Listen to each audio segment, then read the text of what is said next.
Today I'd like to speak to you about probably the most important thing that we do in golf, and that's the grip.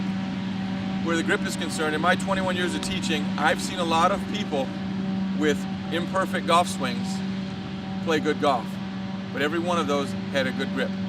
I've never ever seen a person that had a bad grip or an incorrect grip ever play very good golf, even if they had a good swing. So the grip is really the driver to your golf game. You want to make sure you have a good grip.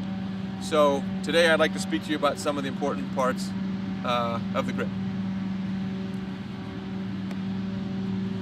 When using your grip, you want to make certain that you lay the club across the fingers of your left hand.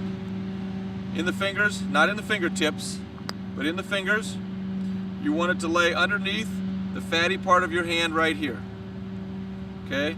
So the fatty part of your hand is on top of the grip. From that point, I close my left hand, and I want the thumb of the left hand to run a little bit down the right side of the shaft. The letter V is formed here between the index finger and the thumb. That should point to your right shoulder. Okay, so I'm in the fingers underneath the fatty part of my hand with the V pointing to my right shoulder. As I put my right hand on the club, I place these fingers again almost like little hooks. Again in the fingers, not in the fingertips.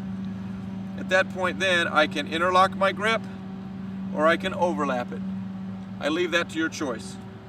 But once the right hand is on the club in an interlocking or overlapping position, I then want to close my right hand right over top of my left thumb.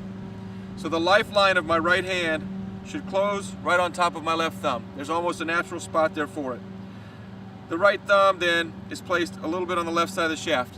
Again, the V that is formed by my thumb and my right index finger should point toward my right shoulder. From there, you have to think a little bit about grip pressure. Your grip pressure should be very light, just light enough that you couldn't pull the club out of my hand. Never tense or tight. If it's tense or tight, it restricts our swing because we're tight through our forearms, our shoulders, and our upper body muscles. So again, remember, get the V's pointing toward your right shoulder, hold the club in your fingers, and the fatty part of your left hand needs to rest on top of the club. From that point, you should be in good shape to strike a good golf shot.